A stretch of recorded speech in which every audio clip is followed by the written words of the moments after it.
So, hello everyone, we are back. We now talked about depression in the previous video. If you haven't watched it, please have a look. And today we will be talking about what is the best way to understand depression. Now I will give the word to John. Hi everyone. I think one of the most challenging things to do when you're feeling depressed is to remove depression from that understanding of yourself. So when we talk about emotions in general, we always talk about I'm depressed or I'm anxious. We never say I have anxiety. We never say like I have a pair of shoes, I have anxiety, I have depression. We don't say it that way. We say I'm depressed. There's a reason where that comes in. You would have learned that from childhood actually. But the problem with that is it's not actually accurate. You as a person aren't depressed. You have an affliction called depression, which is imposed upon you. And what I'm going to talk about now is what's going on inside the brain, and just so you can have an understanding of how the brain is getting you to a place where you feel depressed. Because your actual feeling of depression comes from brain processes that are occurring ahead of time, so that you're not even aware of them. You only become aware when you get the feeling. And then when you get the feeling, you'll then map onto it a story about what just happened. And that story will be biased towards always creating a scenario that justifies the bad feeling. So you get how it works? It's a feedback loop that you get into. You think you're creating the depression, it's you.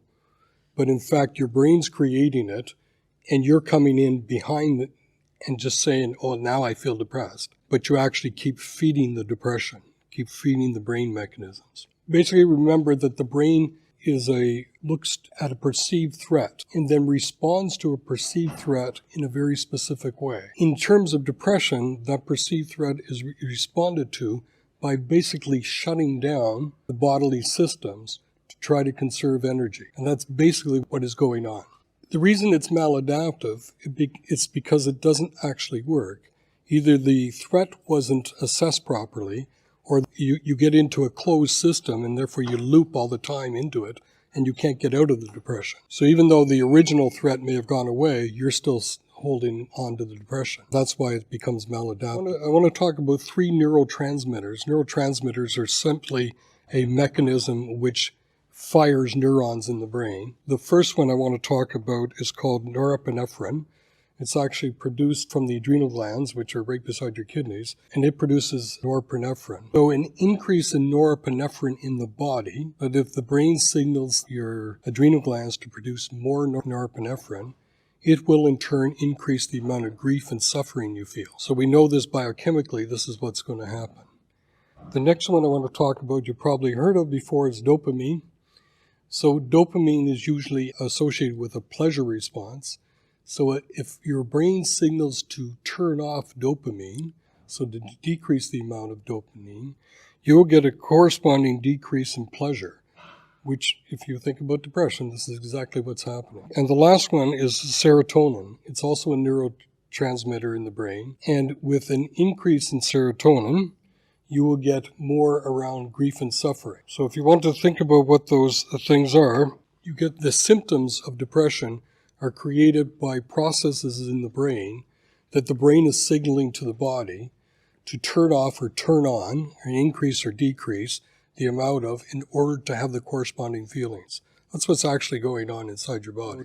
Where in the brain this problem sort of starts, and we don't know exactly where it is, but there's a part of the brain, it's called the anterior singlet, and it's part of the prefrontal cortex, but it actually sits on the border between that and the emotional part of your brain, so the limbic system, which is in the center of the brain. It actually sits on the border. And inside the anterior cingulate, this is where empathy comes from.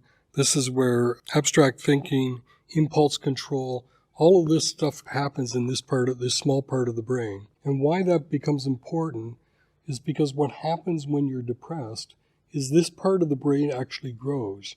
So you actually become more empathetic. So now instead of identifying with your own pain, you start looking out into the greater world and start identifying with the pain and suffering around you. And so you will see people that will have conversations with me, and they'll be talking about the famine in Ethiopia, They'll talk about the war in Ukraine. They'll talk about the environmental crisis. The stories they'll talk about are much beyond their own personal self, but they all have a common theme. And that common theme is designed to bring a loop back into the brain to say, we're under threat and we need to maintain the depression. So you're going to see the brain's going to actually change its approach in order for you to maintain the depression. Your brain works off of patterns, right? Pattern responses to everything. It will search for patterns when it doesn't have one. It will search in the environment. It will search for the information to tell you that you're still suffering. It's called a selection bias. You're going to bias your selection of what you're looking at towards negative things. The last thing we're going to talk about in terms of the way the brain is stress hormones.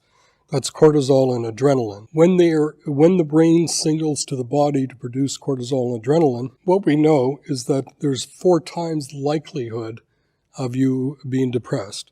All these chemicals in the body, what they're doing is they're actually setting up the depression.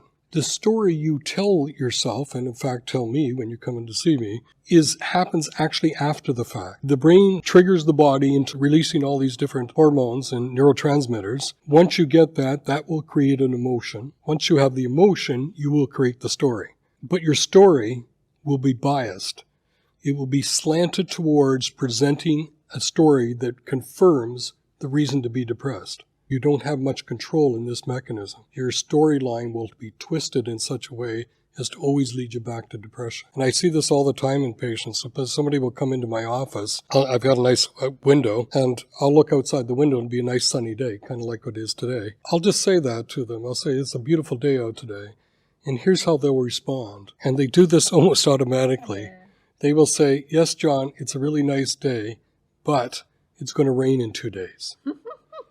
To see what they're doing, the brain's always going to put us back onto a depressive cycle. I can lead with a positive thing. They'll always come back with a negative. They'll agree with my positive statement, but they'll come back with a negative. And it won't matter. I've tried different. So even when it's raining out, I'll say, it's raining today, but spring's coming.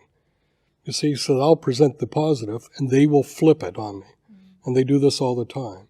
And so when I'm in treatment with them, I'm going to be looking at this piece so to get them to change the order of that, because we want to frame it differently to tell the brain that, to give the information back to the brain that it's not all dark and negative. Okay. Thanks to John, we have covered in this video what's the best way to understand the depression. See you in the next videos. Follow up for further on the topics on depression. Thank you very much to John and to you, our audience, for taking the time to watch our video. See you next time. Bye-bye.